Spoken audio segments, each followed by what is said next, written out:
Did I tell you about what I heard when I was watching the news last night? No. It was weird. There was a large object spinning violently in the town center. I guess it was their top story.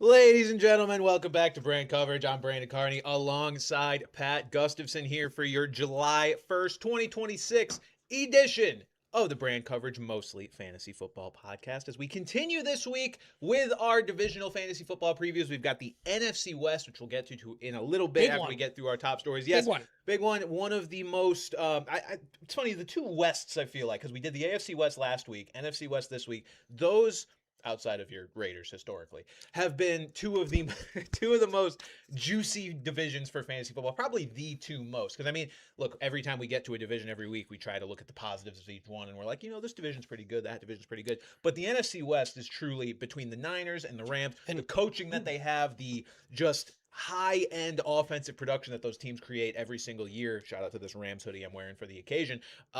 Those are really the ones that we hang our hat on every single year. Yeah, and the thing is, even for real-life football going into this year, you've got the defending Super Bowl champions, the odds-on favorite to be the next Super Bowl champions, and the 49ers, who always seem to either find their way into it or be a horrendous disappointment due to the injury lab or whatever the fuck, the substation, whatever they call it. Yeah, the electrical substation. This is going to be a really competitive division, IRL, minus the Cardinals, of course, and it's going to be a great fantasy division, so it's good to talk about, but we do have a lot to talk about today. There is some football news, some of it hilarious, some of it hilariously sad, and NBA free agency as well, big but, before we get started, this is our last call. Last call. Wait, that didn't play on stream. Hold on. Hang on. Wait. That's the panic because it's the last call. Just if it wasn't. This is the last call for applications to the year 2 of the Bran League. We will be accepting applications through tomorrow night, Thursday, July 2nd at midnight. So I guess, July 3rd at midnight is when we will be cutting off applications. Maybe if you slide us a 20 or something, we may reconsider. But so what we want you to do. Send me a crumble cookie. You're in. God, fuck. That's my vice, man. Don't do that. I'll get diabetes. Yeah, I already probably have it. But so just a quick refresher. The Vampire League is, if you've never heard of a Vampire League, Bran and I co-own a team. We do not draft a team. We make up a team of free agents, and we try to beat our team, our fellow league mates. Last year, longtime listener Eliza S won the league and has been awarded with a place in the league year 2. So not only will you be trying to beat us, you'll be trying to knock off the defending champion. And if you win the league this year, you get to be in it next year. If you so choose. I don't see why you wouldn't, unless you just really fucking hate us. One and done. They just want to come, conquer, leave. Yeah, that's fair. That's fair too. That's usually my process. Come, conquer, leave. Okay. All right. So so what we need you to do is send your submission to benchwarmerbrandpod@gmail.com. Do not send it to me on Instagram. I will not respond, and I will not it will not count because I got banned on Instagram last year right around this time. And Pat will call the cops on you and send them to your house. And honestly, at least our plan with Bran was to kind of powwow after next week's show and sort of figure it out. And so honestly, maybe a week, within the next week, 10 days following today's show, we'll have our decisions made. Yes, indeed. So let's see. And for those of you not selected, we will also be doing our first ever private Survivor League. It is only for those of you who applied and did not get picked. If you were in the Vampire League last year, if you're in it this year, if you didn't apply, not eligible. It is specifically for me, Bran, and those of you who were not picked, because again, we can only pick 8. I believe we just hit 80.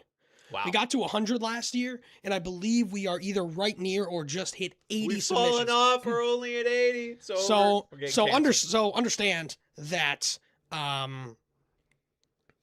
Yeah, as Alex points out, they actually do draft, but they draft the most hilarious inactive players.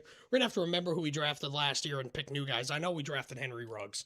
And both yeah. Frank Gores. Both Frank Gores, I think Marshawn Lynch Gronk. got in there. Gronk, yeah. Tom Brady, Matt Ryan. Jake Dolegala. Yep. Oh, that's right. Yeah. So, remember, benchwarmerbrandpod@gmail.com. You have until midnight tomorrow night, July 3rd, technically. And I do email everyone back just to say, like, hey, we got it. And whether you make it or not, I will email you either saying, hey, you made it, or hey, you didn't make it. Here's the link to the Survivor League. So expect to hear from us maybe within about 10 days from now. Yes, indeed. Also, folks, for those of you listening, let us know how the audio sounds because we are testing some things. We got some requests to add a limiter to the mic so that I don't blow people's ears. Limiter? I barely know her. All right. But to be perfectly honest, I don't know if that means it's going to sound crackly more often or if it just means it's going to reduce the volume of the crackle when we do inevitably yell because we are baboons up here. So just let us know how it sounds and keep us posted because we are continuously toying with this. But yes, Vampire League submissions. Email benchwarmerbrandpod@gmail.com. You see it on the screen here if you're watching us live on YouTube. If you are listening to audio, benchwarmerbrand. Also, get creative. We've had a couple very creative ones. And also add your favorite bit. Your favorite bit or joke or running gag. And that's pretty much it. That is it. All right, let's get into our news of the week. Good evening. I'm Ron Burgundy, and this is what's happening in your world tonight. Starting things off with a bit of a serious topic because it is a fantasy football legend, an NFL legend. We would be remiss not to mention it. Chris Johnson has ALS. Now, this was something he was diagnosed with at some point last year, but it just recently came into the public eye. He did an interview on Good Morning America. Very sad, devastating just to see that I mean, nobody knew he was dealing with this, and then you see him, he's talking through a computer already. Like, that is where he's at in his, stage with this horrible disease. So just shout out to Chris Johnson. I mean, gave us so many incredible memories as football fans, as fantasy football players. I think he was one of the first real, kind of mythical feeling players when we were both getting into football and, really dipping our toes into fantasy football. His 2009 season is the first, singular season that I remember as oh my God, this guy is doing things that are unheard of, as far as fantasy football is concerned. He was really the face of the game. So just, hoping for the best for him and his family. Yeah. We kind of missed peak LaDainian Tomlinson when we started watching, but it was almost like he was like our LaDainian Tomlinson. Obviously doesn't have quite the talent or the accolades, but like you said, in terms of being just holy shit, this guy is different. In terms of his skill set, in terms of his speed, CJ 3K, 2K, whatever, 2K, 3K, 4K. 2K actual rushing yards, which you don't. Yes, back in the 16 game season, we saw Saquon. I think Saquon hit it 2 years ago, but extra game. Although did he play also? Whatever. Either way, who knows, CJ was kind of the pioneer, in the modern era. So it was amazing. And it just goes to show that ALS is just ruthless. It's brutal. Yeah, you've got a 39-year-old.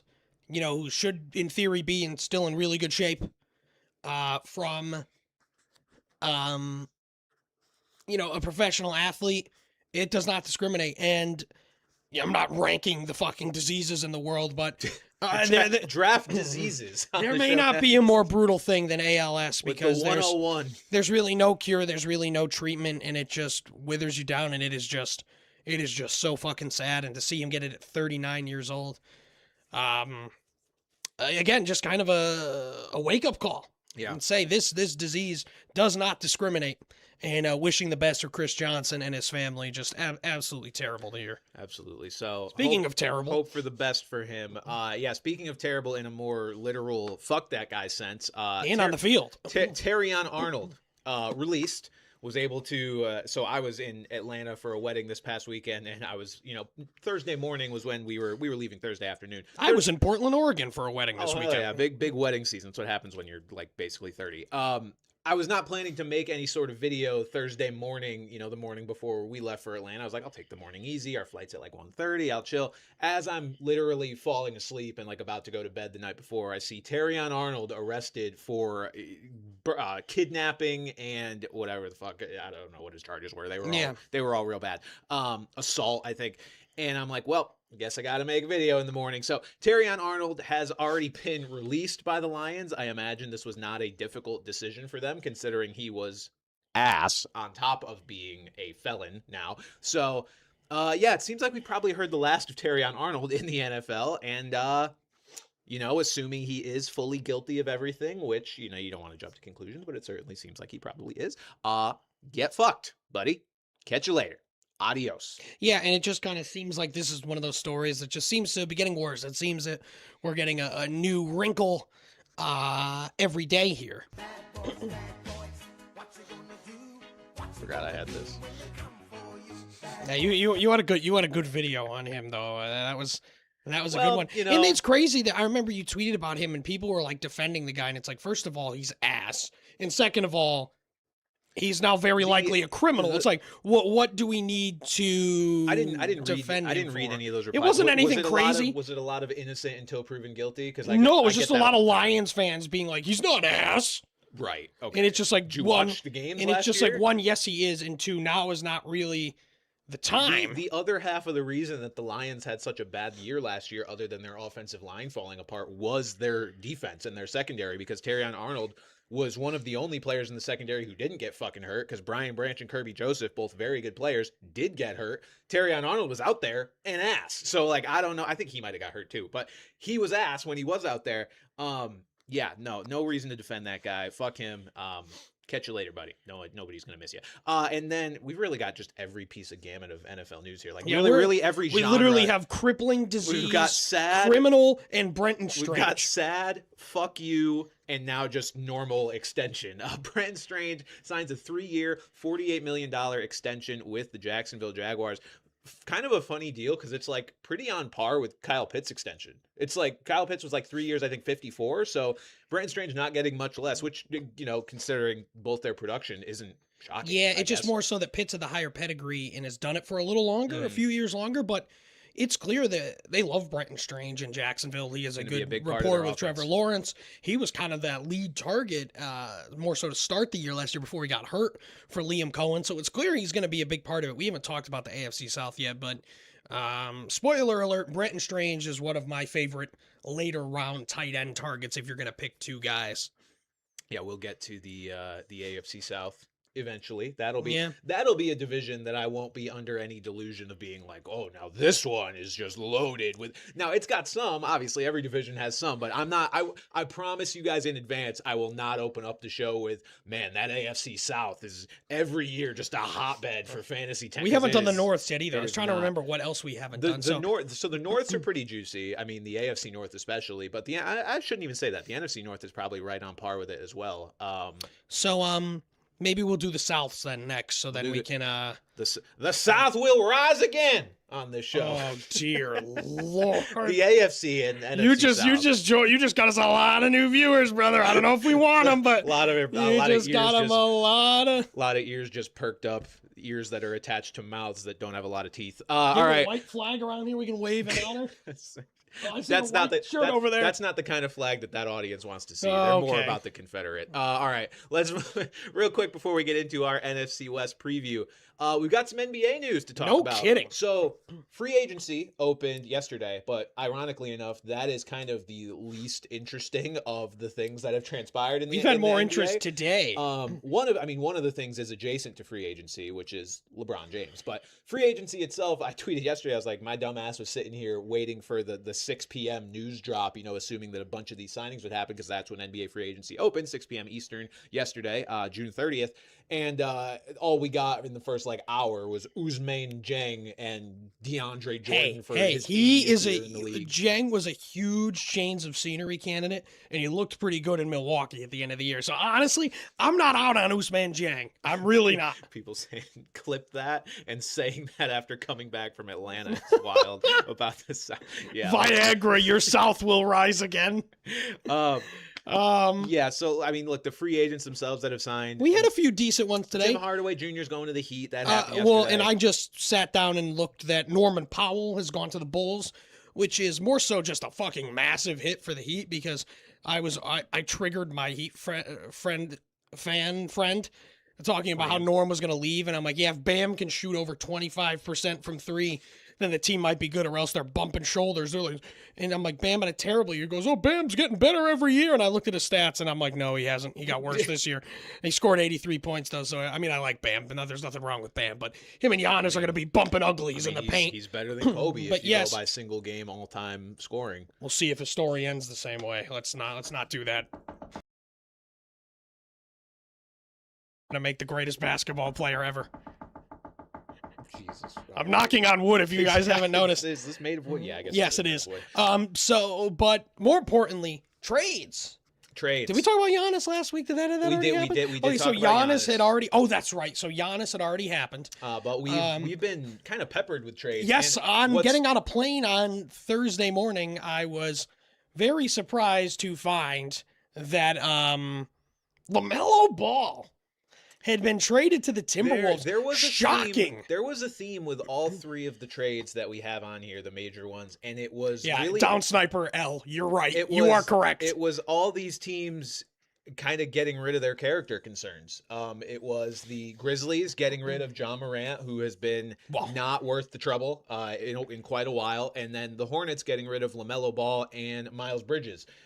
As they kind of try to rebuild. I think that's what it seems like they're doing, rebuild their culture there in Charlotte, because they've got a nice little core to build. I mean, they've got Knickel at least. Well, that's a surprising thing is because obviously LaMelo likes to drive really fast and stuff, and has had a lot of Charlotte to Minnesota in injury. About 2 hours. That's like the might be wary of the roads of Minnesota, certainly.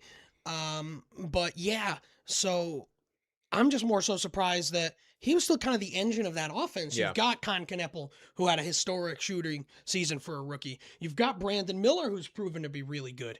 Moussa Diabate and Ryan Kalkbrenner both proved to be very promising pieces at center next year.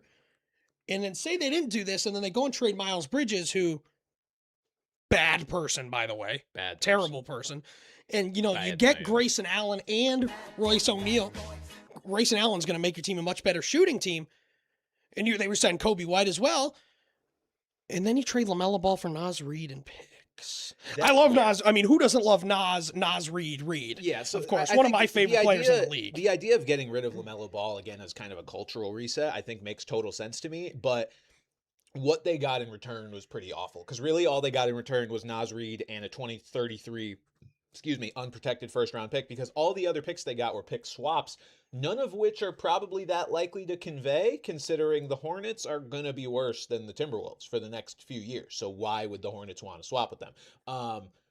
Granted, if something were to happen where both teams miss the playoffs and then you've got these flattened lottery odds in the coming years, then sure, I guess it's more likely. But it's certainly on paper, you're not looking at a likely scenario where the Hornets are going to be swapping their first-round pick with the Timberwolves unless something drastic happens in Minnesota. Because Minnesota's looking like at least some level of contender here. But yeah, I think the Hornets, it's just been interesting for them, kind of resetting that culture. They almost certainly are going to be worse on paper, at least this upcoming season.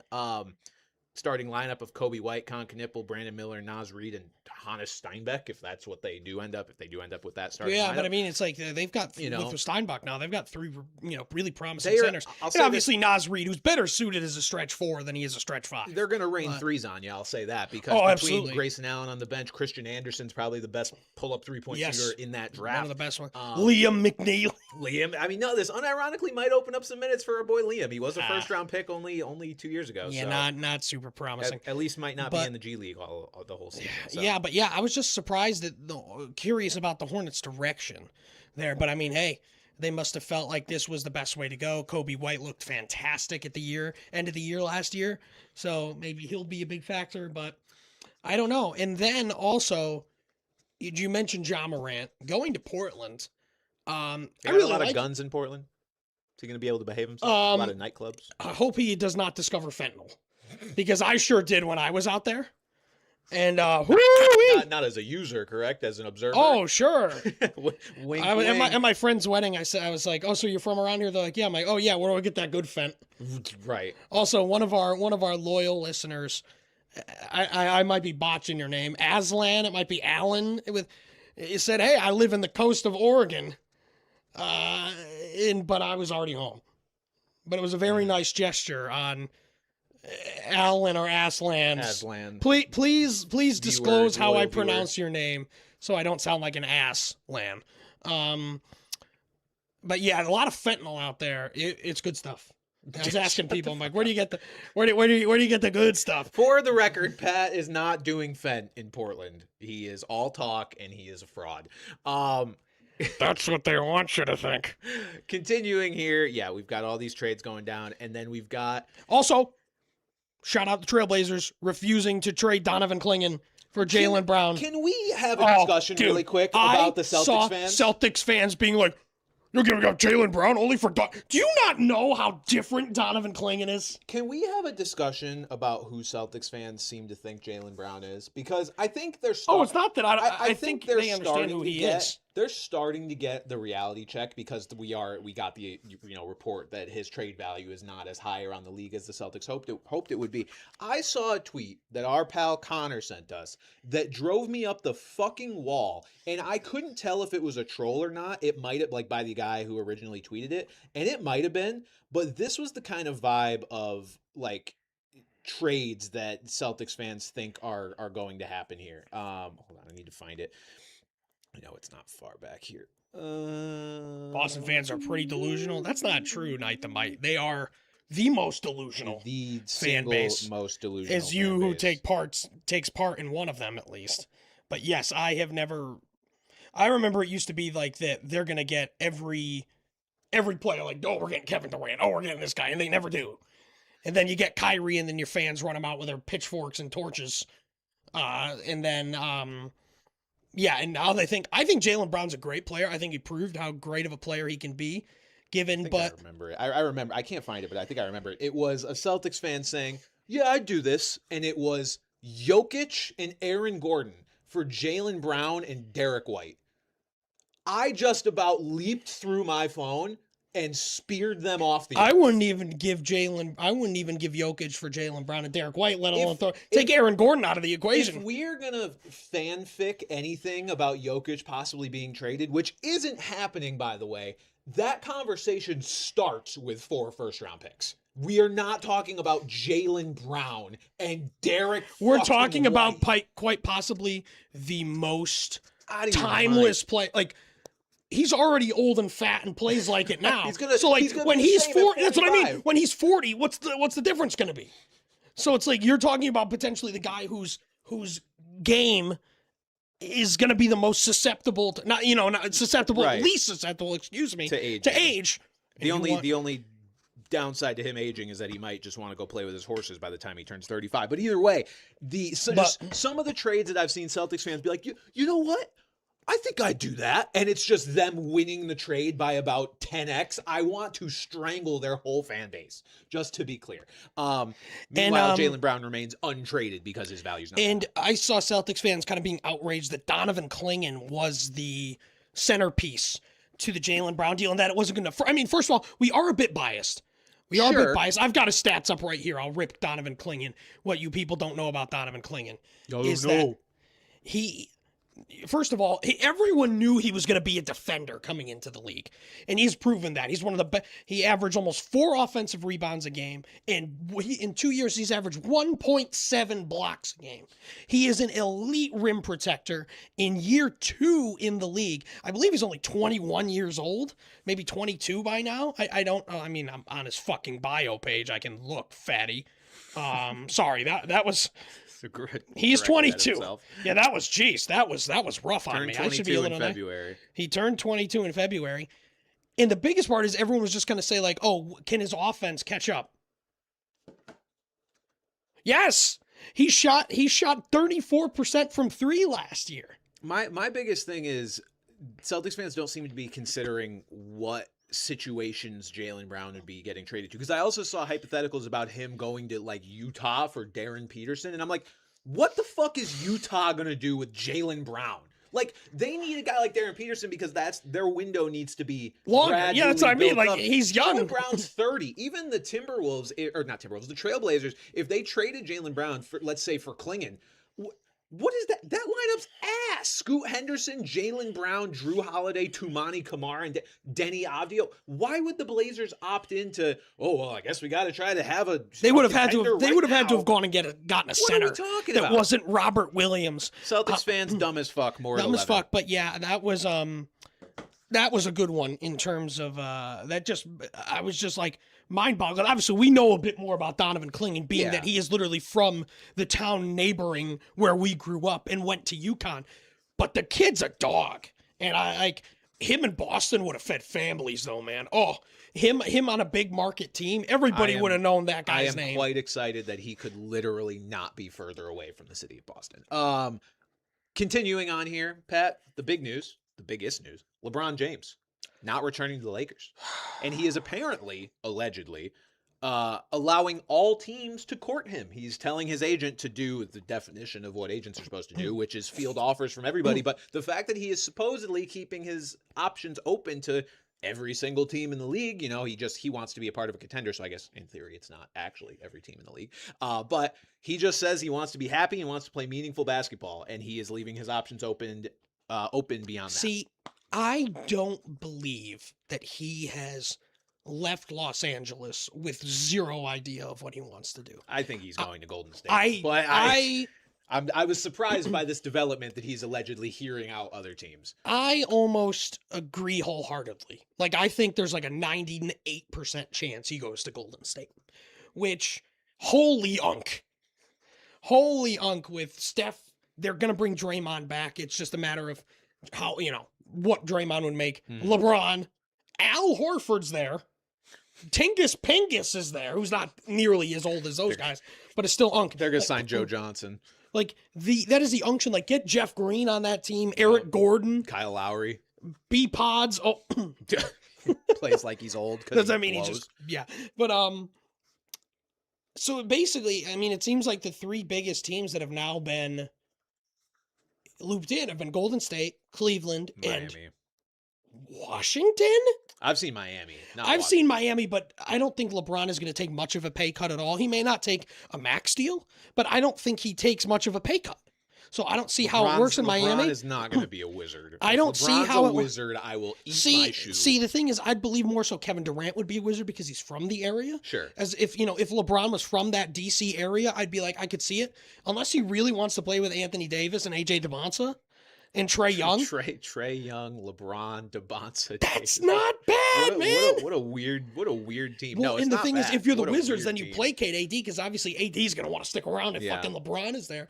But to me, it is just more so mad that the Lakers blew this guy's window. Where it's like LeBron, after they won that bubble in 2020, which I hate that it happened in the bubble because it's always going to be viewed as Mickey Mouse. That team was fucking disgusting. Yeah. That Nuggets team had is him one on of the the brink. best defensive championship teams in the last handful of Shout years. out Dwight Howard. Fuck, and JR.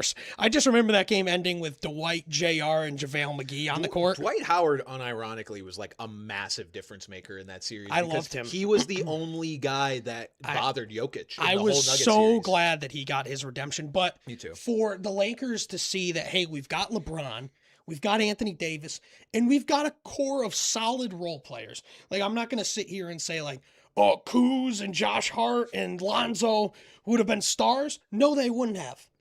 They would have been better than fucking Russell Westbrook.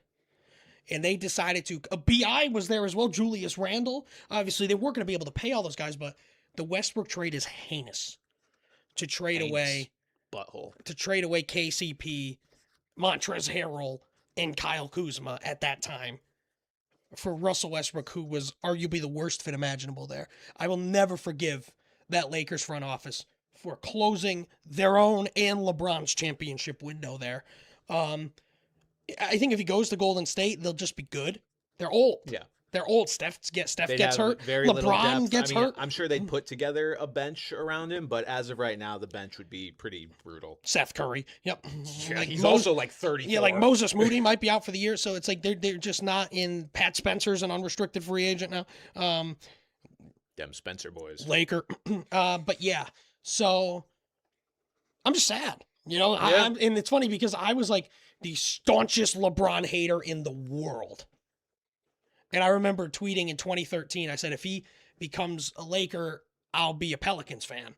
And then I remember vividly tweeting whatever 2017, 2018, I said, fuck 2013 me, let's go.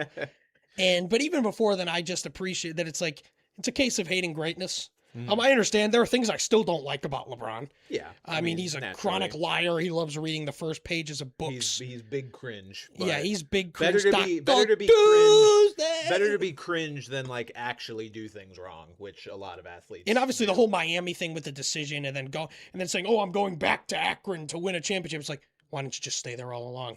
Like you went ring chase and came back. But do you think LeBron is the GOAT? Yes. Yeah. If you say Jordan is the GOAT, I'm not going to sit here and be like, you're wrong. I think GOAT debates are always.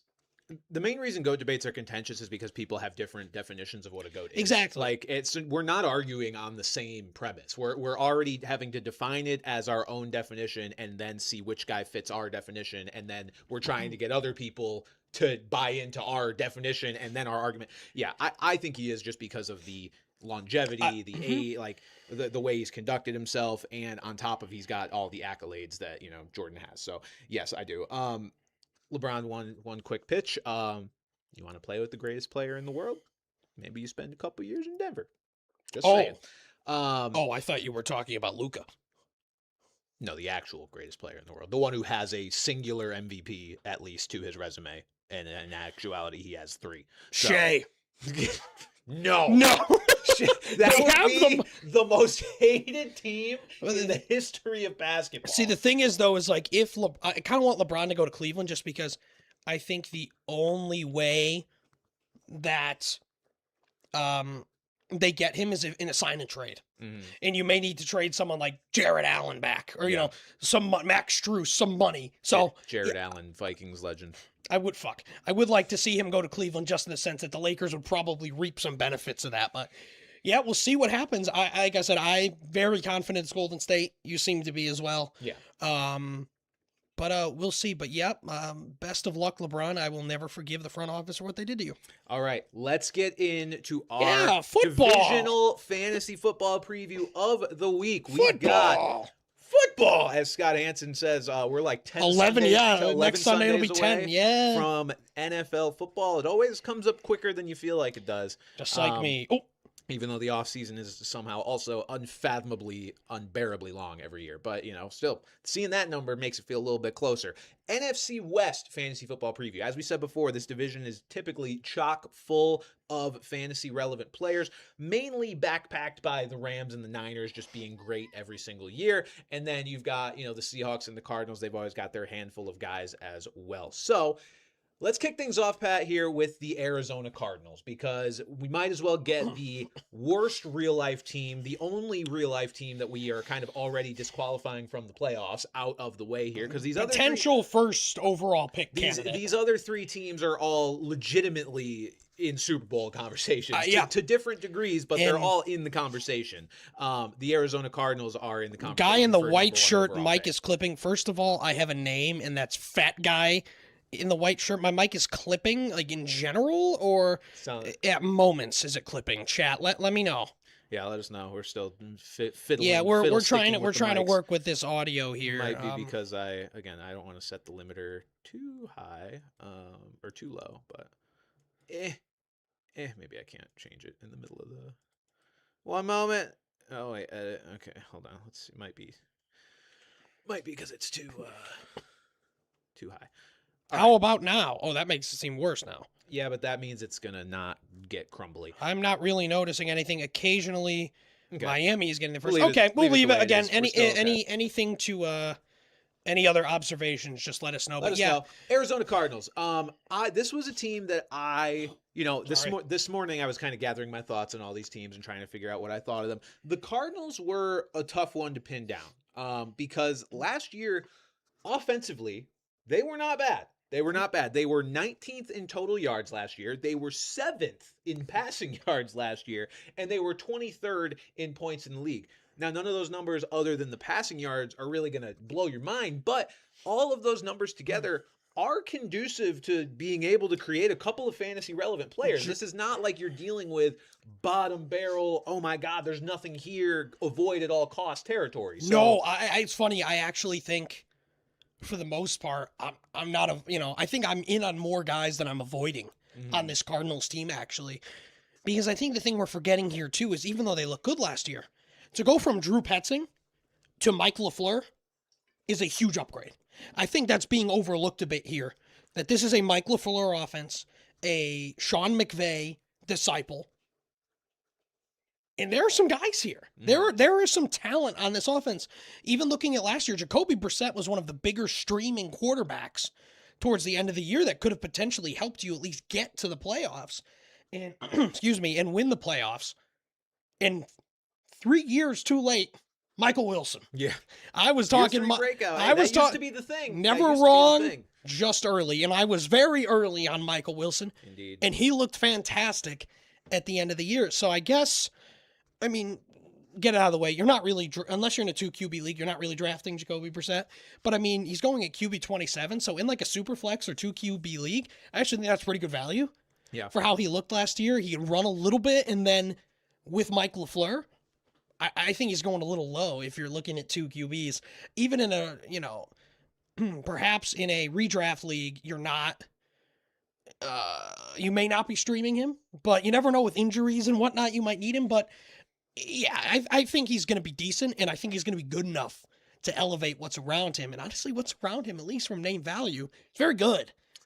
Yeah, I think it's kind of vibes based a little bit why people are down on the Cardinals this year, even though they haven't really changed much since last year. I think a lot of it comes back to the fact that, vast majority of the production here was garbage time. And anytime you might be getting numbers or fantasy production out of a guy, but you're not getting wins, that is always more conducive to potentially making a change. I don't think anybody's under any delusion that Jacoby Brissett has a stranglehold on this quarterback job. And the fact that, despite the good passing numbers, the serviceable, even if you were playing Jacoby Brissett last year, fantasy numbers overall, they only won 1 game with him under center. So I just, was it 1 game? I don't know. Yeah, I think it was 1 game with him under center. So the results weren't there, which means they are incentivized to see what they have at least in Carson Beck at some point. And it's just to the point where, like, the season they had last year, I don't think it's reasonable to just expect them to do that again, because I don't think they're going to stand for it. Like, I don't think they're going to stand for being that bad just because the offensive numbers are there. So it's been a tough offense for me to really get a handle on what I think they're going to do this upcoming year. The thing is, though, is I actually, it's better off that this is Mike LaFleur instead of Jonathan Gannon, because I think if it's Jonathan Gannon, they kept him around, he knows his job is in danger, and you're going to be more likely to change things up. Mm-hmm. In Mike LaFleur, it's not like he's going to be on the hot seat. It's not like there's going to be a panic. So I don't think they may necessarily be, quick to the trigger on a switch like that. But you never know. If Brissett is playing like shit and they're losing, I do think they turn to Carson Beck at some point. I could see that very much so. But from the purpose of this, I don't, I don't know if I'm as confident about him losing his job as you, but also he kind of just needs to sign a contract and play that too as well. That I mean, too. I expect him to. I remember you made a good video about it. God, I just keep plugging your shit. Plug me. Plug my shit. Hand up. Plug my shit. That, what is he going to do? Go to the Jets? Yeah, right. There's not much else for him, so I think he signs there. It seemed like this running back room was pretty cut and dry until they drafted Jeremiah Love. It seemed like it, yeah. I feel terrible because I would have been Tyler Algier to the fucking moon if they did not draft Jeremiah Love. Yeah, I think there's a few things we have to keep in mind with the Jeremiah Love pick and just with the Cardinals in general, because a lot of people are, because, people do expect the Cardinals to be a bad team next year. That's just the general consensus. Even the offense, despite what we saw them do last year, we're expecting it to be kind of a bad offense. despite that, what we've seen from them the past couple of years, James Conner has been good the last few years. And this is not to say that I think it's, James Conner, who is still on the roster, by the way, complicating things even further, is going to be good. It's to say that running backs have succeeded on the Cardinals the last couple of years. We've even seen good weeks from the random Bam fill-in. Knight and whoever the fuck. Amari DiMercado before he dropped the ball before the goal line. Now you've got Jeremiah Love stepping in, who pedigree-wise is like one of the top 5 like skill set, intangibles running backs in the league now, coming in as such a high draft pick. He is he's a really, really good player. It's just that the opportunity there is confusing and a little bit gross with all the guys that they have there. I think he's an incredible talent. I would take the shot at him at the right price, but the situation just kind of turns me off. I mean, you're looking at one of the worst projected scoring offenses in the league. I don't know that last year's garbage time stuff is really going to sustain. And then you've got one of the most all-time annoying handcuffs in Tyler Algier. Well, I was about to say, Shubes pointed it out in the chat. He's just going to be a vulture. Yeah, and that's a vulture if and when they get to the goal line, which is already going to be rare enough. I mean, yes, Jeremiah Love's the kind of guy that could, house something from 50 yards out, but we saw what banking on that from a guy like Ashton Genty did last year. Yes, Genty finished as the RB13 overall, RB17 in points per game. But no, he didn't. But that wasn't anything. That wasn't something. He had like a 33-point game. Most weeks you were not super thrilled with Ashton Genty being your first or early second round pick. I honestly feel like I love it. I almost feel the same way I feel because of Genty. I'm not in on Love at RB13. I'd rather go with a bit more of an established guy. Even like Kyron Williams is going right behind him, even with Blake Corum. I think I feel a little safer about Kyron Williams. I mean, Jeremiah Love could also be a guy that could just finish as a top 5 RB overall and just say, fuck you guys. Yeah, but I think this feels very Raidery from last year. Well, so to me, here's the thing. At that cost, I'm in on Jeremiah Love at that cost. But Jeremiah Love's a guy that I'm noticing has a pretty stark contrast depending on what the platform is that you're looking at. Now, this may adjust because the consensus is what it is and has him down near the 30th overall player, RB13. Pat, on ESPN, Jeremiah Love is RB6 and 12th overall. I'm not sure what the fuck we're doing there, but I cannot justify that. Nope. RB13, 30th overall, I can kind of circle back more to my previous argument last year about Genty, which is, whatever the numbers are, I don't have them in front of me because I reference them constantly and then they go away. But RBs drafted with a top 10 draft capital, whatever, they tend to pretty much always finish as an RB1 in year one. Genty managed to be an exception to that by 1 place last year in terms of total points scored. But that seems to suggest that Jeremiah Love's floor is what Genty did last year, at least theoretically. It gets messier when you think about the fact that, yes, they have Tyler Algier, but they do also have James Conner on this roster. Now, my gut is that changes. I was about to say, I'll plant my flag. He is not on the roster. Yeah, if that changes, assuming that changes, I am okay with Jeremiah Love as RB13. I am not okay with him as ESPN's RB6. I will be passing. No, I think James Conner is somehow not the most ridiculous player being drafted in this division right now in the top 200, but I'm not concerned about him at all whatsoever. I am if he's on the Cardinals. Like they're not not just going to sit him after what he's done these last few years, but I just think the way they've constructed their backfield tells me he probably won't be around. I mean, yeah, had they just brought in Algier, then it's like, yes, James Conner will have a pretty considerable role, but now it's just like, like you said, I don't feel like they're not going to play him, so I feel like they're just going to cut him. Yeah. I think that's more likely than him having a significant this. Yeah, and then we go to the passing game. And obviously the big fish here is Trey McBride, who has been at worst a top 2 tight end in the league the last few years. They have him going as tight end 2, 22nd overall, so right around that 2-3 turn. How do we feel about, because obviously if you're taking a tight end this early, personally, if I'm taking a tight end this early, I'm taking Brock Bowers. I have that exact note here at the bottom. I'm taking Brock Bowers if I have to take a tight end early here, just because, we don't know, again, new offense, and, if they're really bad, But I think Trey McBride is just so proof of anything. Yeah. I think he's just so fucking good that it doesn't really matter. And even with two very talented wide receivers they have on hand, I still think that he is by far going to be the number one target. Yeah, he will. But that said, if I'm sitting there at that 2-3 turn, which we're a little earlier than that in our draft, and I'm like, oh, I want a tight end, I'm taking Brock Bowers if I can. Yeah. But it's not to say that I dislike McBride, of course. But I just think he's kind of definitively the tight end 2 right now. Yeah, I mean, God, sorry, folks. My allergies are fucking me right now. well, it do be July.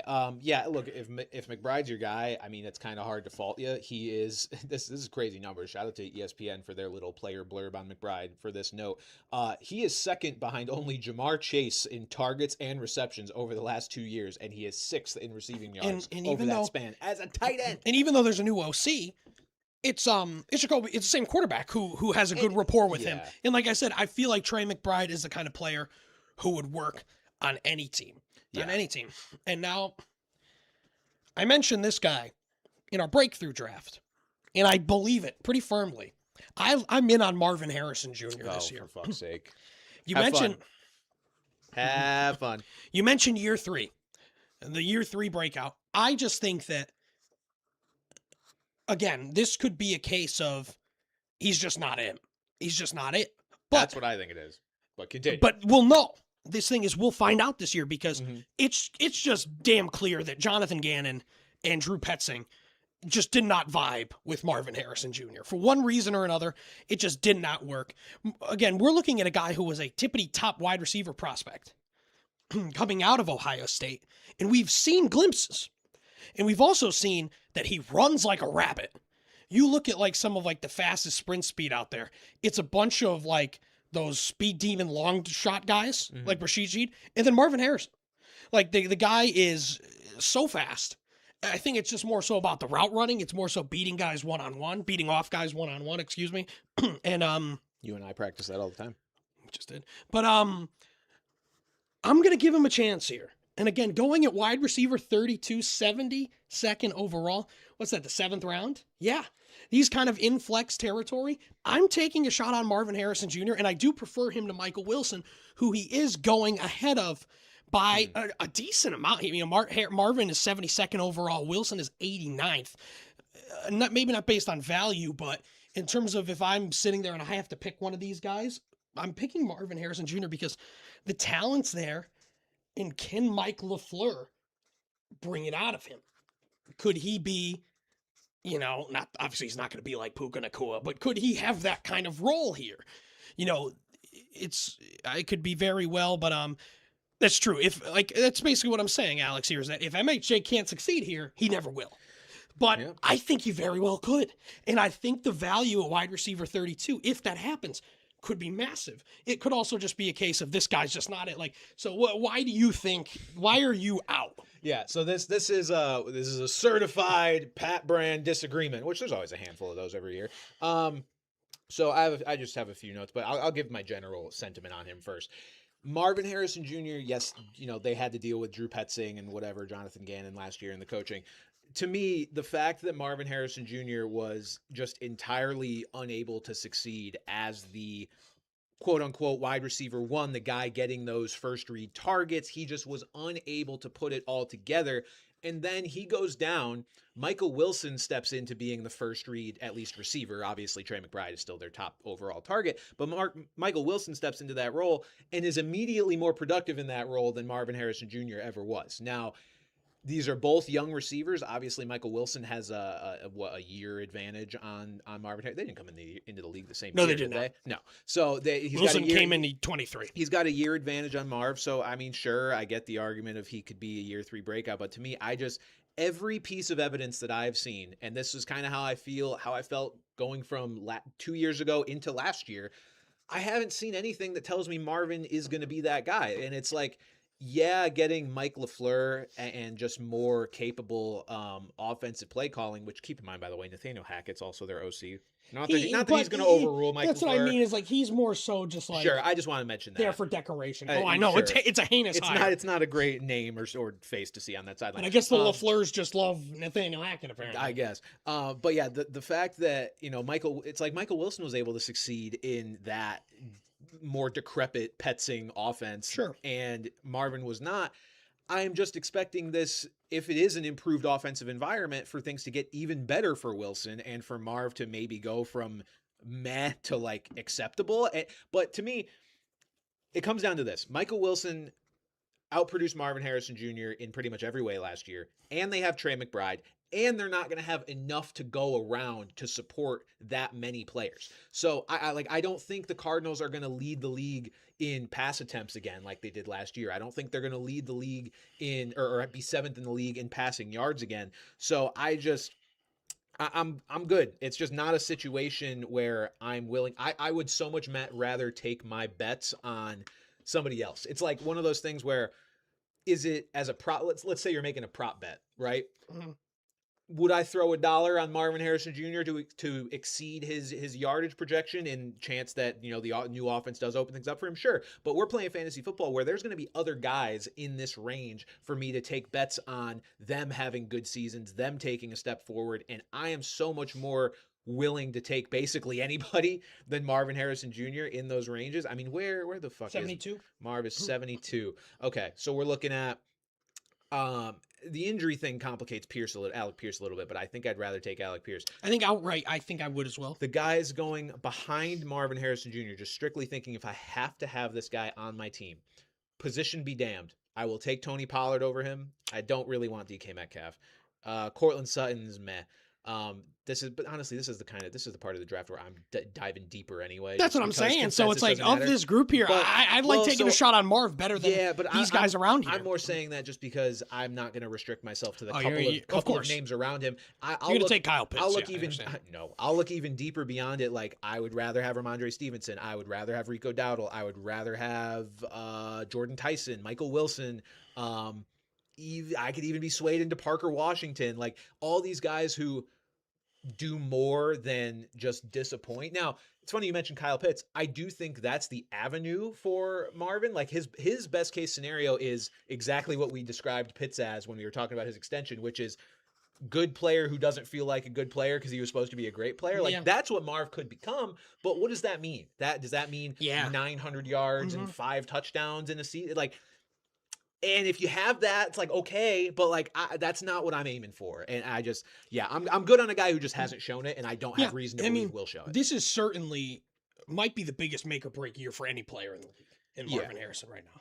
Yeah, absolutely. So I will take Michael Wilson over him pretty much every day of the week. And I understand that there's a chance that none of those guys are relevant. And because the Cardinals are just not a very good team, that we go back to the days of it's just Trey McBride and he's the only one that you feel good about. Yeah, I just think these other two guys, at least one, they're both too talented for neither of them, if not both, to have a role here.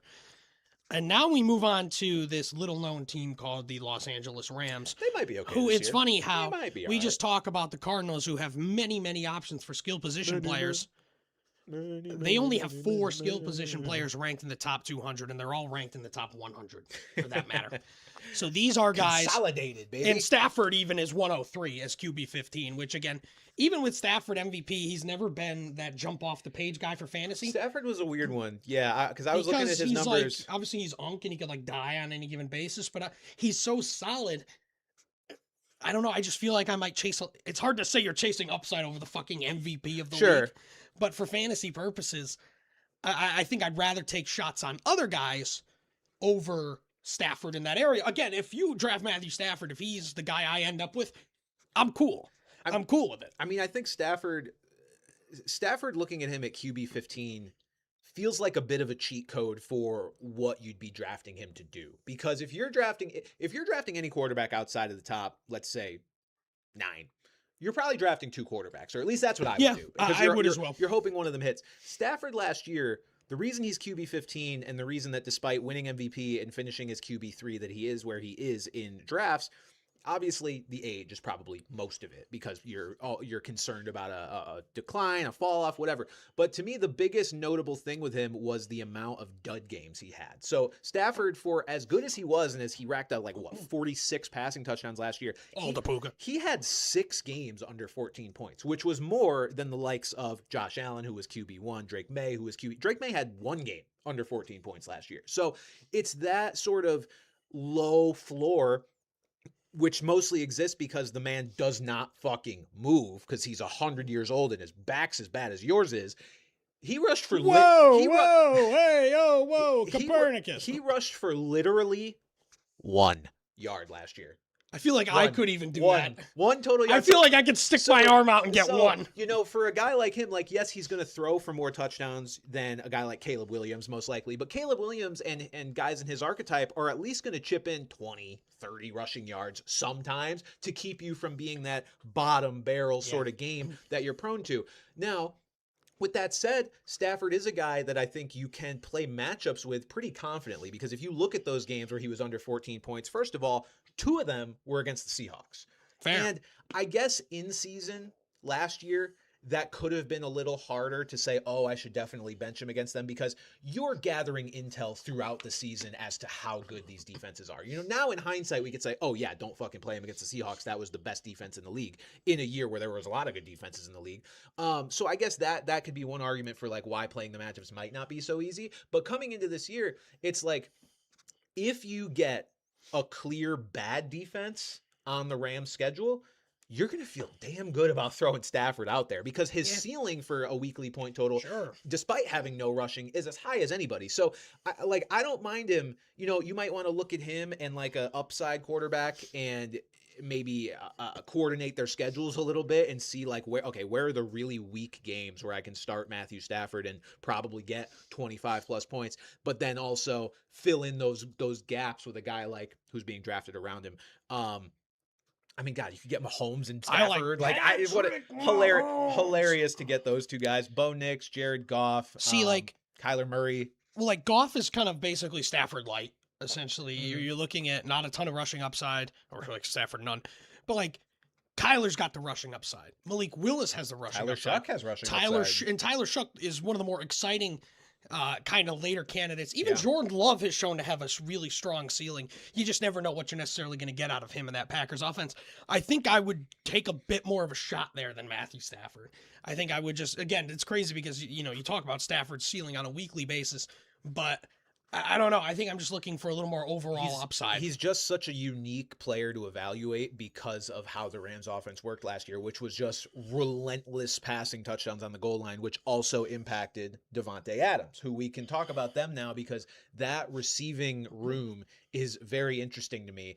It's less interesting with Puka because, hey, guys, guess what? Draft Puka.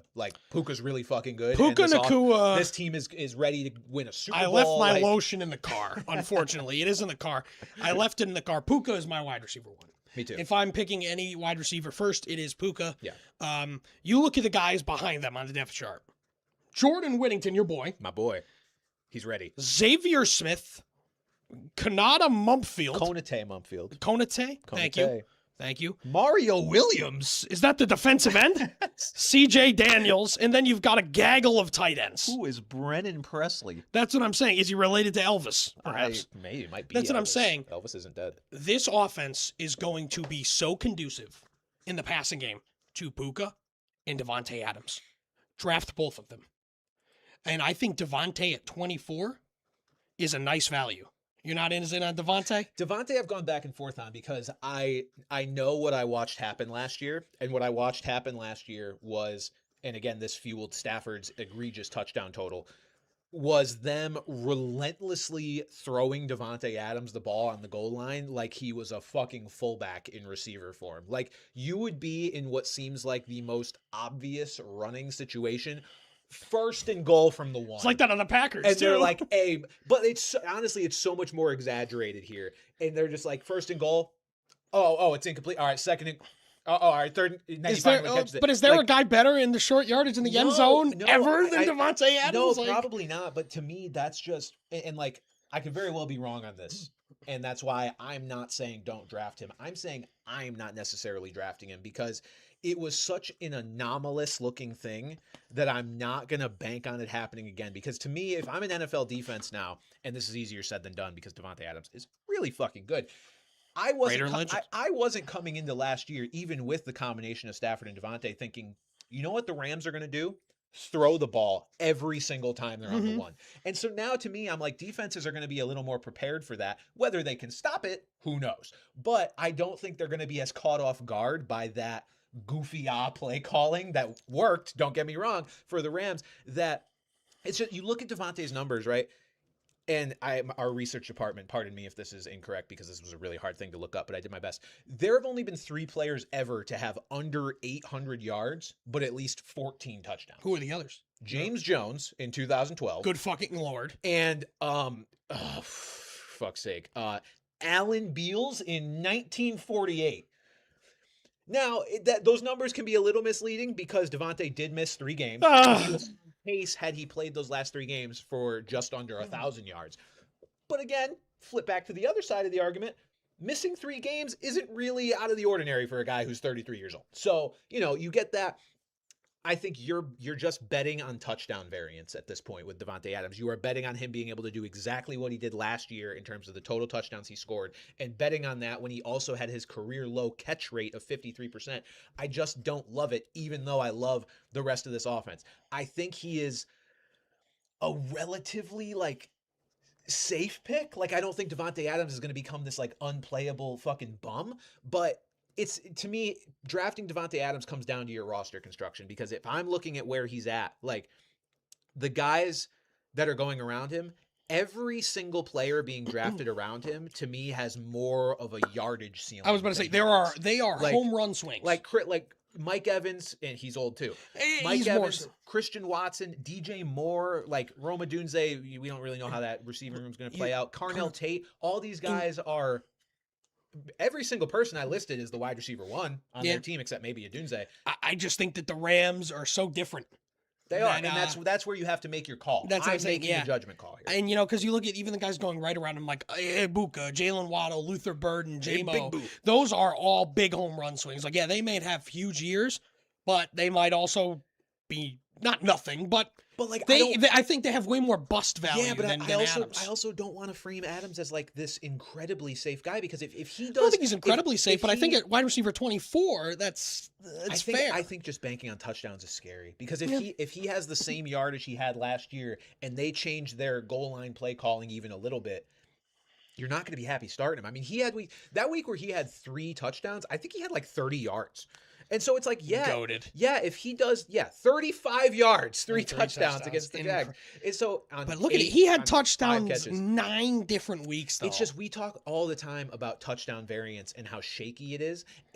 But it's also, the Rams call plays so differently. It's not he got, it's not just, he didn't get tackled at the 1, a guy like Julio Jones did a million times. Amon-Ra used to be the king. This was a bajillion end zone targets. So they could just do the same thing again. Their offense should be just as good. I'm scared banking on the exact same thing last year, because I don't think defenses are going to just let them get away with it. I know they have a lot of weapons, and stopping Devontae Adams easier said than done, but I just think maybe they actually let Kyren Williams and Blake Corum run the ball fucking sometimes. And just one quick note, if you are a big wide receiver guy, I would take Puka as high as 1. If you have the first pick and say, I want a wide receiver, I would take Puka first overall. I think I would take him 3rd, personally. I think I like Bijan and Gibbs better than him. Me too. But Puka is incredible. Yeah. And, again, the offense is incredible. But now, how do we handle the backfield here? Because you've got Kyren Williams, who is just so clearly Sean McVay's guy in terms of just...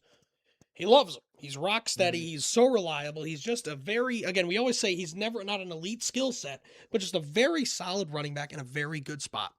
And then you are positioned with a running back with a very high skill set in Blake Corum, who proved to be effective last year, not necessarily at the expense of Kyren. Kyren still had a good year. But my question is, does it finally get to the point where the talent wins out? And Blake Corum takes the job from Kyren Williams. And I think with Kyren going at RB14, That's a little scary to me when you've got somebody that good right up his ass. That is, do it for me now. Oh, yours is much more well framed than mine. God, I am fucking that's enormous, our, dude. Somebody our full cams. somebody fucking cook me and eat me, for fuck's sake. Yeah, no, I hear what you're saying. Kyron Williams feels like the eat your vegetables play to me, and I'm going to keep using that term because I do like it. You're not going to be super thrilled about him. He's not going to be the guy that's going to drop, 200 yards in a game. I mean, he only went over 100 yards Once. one time last year. But again, you look 8 games with a touchdown. It's just I'm operating under the assumption that the Rams are going to be the best team in football. Their defense is outrageously good. They might be getting Aaron Donald back. They, even more so than last year, are probably going to be in a position where they're able to salt games away by just running the ball forever, which also gives me a bit of an argument against my Devontae Adams thing. It kind of helps. But I think they're going to be able to salt things away by running the ball even more. Last season, he finished as RB8. Is there a chance that this becomes like a 50-50 split between him and Corum? Yeah, slight chance. But I think Kyron Williams is, like you said, McVay loves the guy. I don't see that trust going away. And here's the thing is, thinking about it more here. Is this offense good enough to have 2 productive running backs? I think so. The Especially Bears basically did it last year with Swift and Monungai. That's what I'm saying. And it's like, if anything, Kyron's going to get the goal line touches. I mean, maybe his receiving upside is he's never been a huge receiving back. But he could very well still get all of these goals, like 12, 14, and 10 touchdowns in the last 3 years. I would be surprised if he doesn't at least tip double-digit touchdowns. So actually, the more we're kind of talking through this, the more I'm feeling a bit better about Kyron here. But I still think Blake Corum, obviously Blake Corum might be the handcuff. Yeah. In the whole thing, like Blake Corum is the definition of league winner if Kyron were to go down. If Kyron were to go down, if any backup or secondary piece you're drafting, it's Blake Corum. But the problem is if you draft Kyron, you're going to need to use a pick on Blake Corum awfully early because somebody's going to fuck you, as you should. And if someone drafts Kyron, you should fuck them and take Blake Corum. So I just think I've been trying to do this for a few years now, and eventually I got to give in. I'm done projecting the Kyron fall off. Like, I'm done projecting him just outright losing his job because I think that would be a shock at this. But what would be the reason behind him flat out losing his job? I think even if he is a little bit less explosive or efficient than a Blake Corum, I still don't think he's given up that starting gig after all he's given to the Rams, after how much Sean McVay has gotten out of him, after how much he trusts him. And with how good the Rams offense is going to be, like you said, I think the floor is that they are in a 50-50 split and they're still both productive. So yeah, I'm okay with it. The Rams are just, that's again where I'm trying to take this macro approach. I think the Rams are going to be so fucking good. You telling me you don't want the starting running back for that team? Because I don't think Blake Corum takes the starting gig away unless Kyron gets hurt. Yeah, I agree. So I'll take the starting running back on what I think should be the best team in football, coached by Sean McVay. I think that sounds pretty good to me. Especially with the guys he's ranked around. I would take Kyron and Love is an interesting one just because I think Love is so much more better of a player. I think Kyron's the smarter play. I'd try to use my brain on that one. I think I mentioned that when we were talking about Love. I think give me Kyron. Yeah, but then you go down Josh Jacobs, Breece Hall, Javonte Williams, Travis Etienne. I think Kyron, again, Devon Etienne. The quality of those teams compared to the potential quality of a Jets, or I think the Cowboys will score a good amount of points, which is why I think Javonte's underrated as well. But then Travis Etienne, I do prefer Kyron to a lot of these guys. So yeah, I'm definitely in on the guys in that backfield. And then Corum, like we said, I think he's at least has a path to be serviceable even with Kyron around. I would have him, so Fantasy Pros has him at RB 34. I would put him closer to RB 26. Okay. Because I would rather have, if he's able to sustain what he did down the stretch last year, which is he got a lot more involved, week 13 through 16, 14 points, 25 points, 13 points, 12 points. And then, a couple duds against the Falcons and Cardinals to end the year with 1 and 7 points. But he was clearly a lot more involved. He had his four best games of the season in the last 6 weeks of the season. Yeah.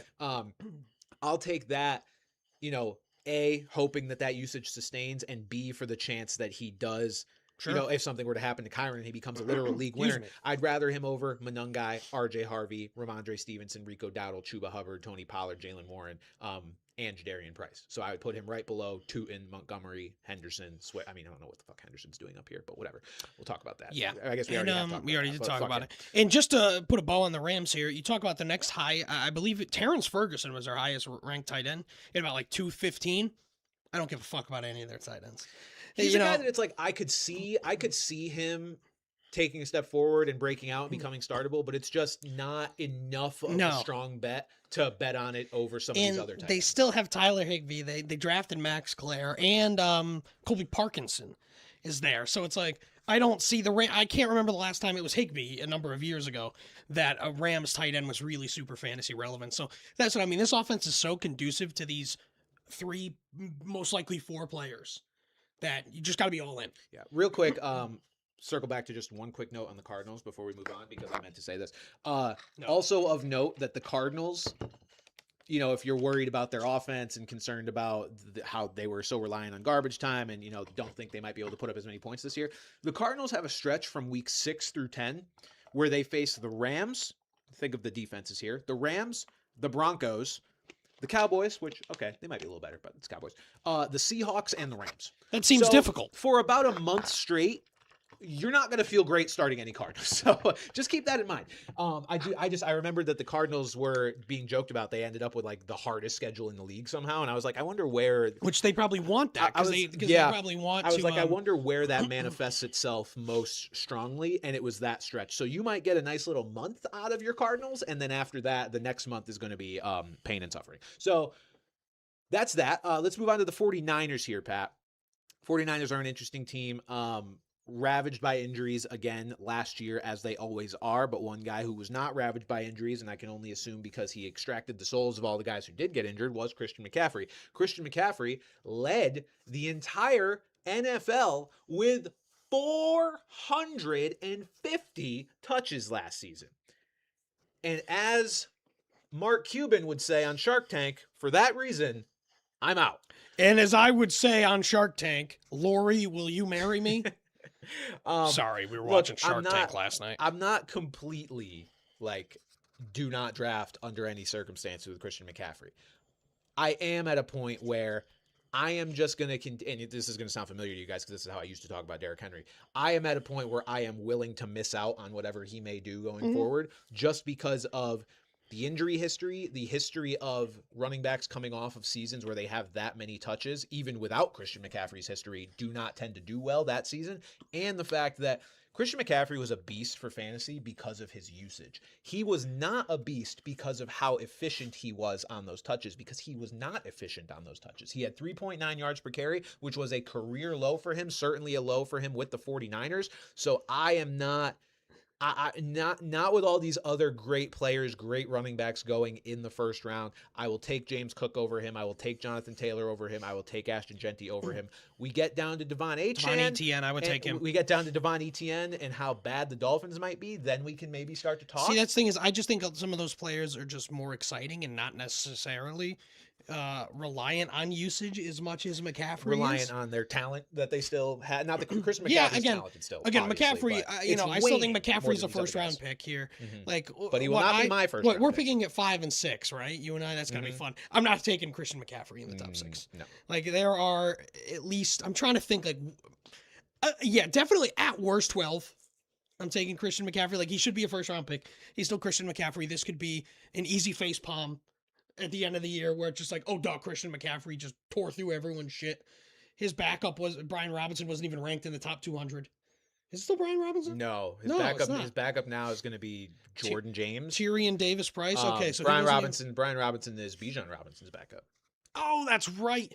Well, Let's that's see. funny. I think. Oh, that's right, because there's going to be a lot of mistakes draft, and that's I going to be think fun. it's Jordan James. Yeah, Jordan James, and then Kalen Black. Who And they just Isaac drafted. Arendo's still there. Good for Isaac Isaac. Arendo somehow still alive. Somebody said Pat on Shark Tank, call it Shark Tank, and that is Shark hilarious. Tank. That is fucking hilarious, Tegan. Thank you. Yeah, seriously. Folks, I'd like to say something. Stop drafting Brandon Ayuk. He is the wide receiver 74, 192nd overall.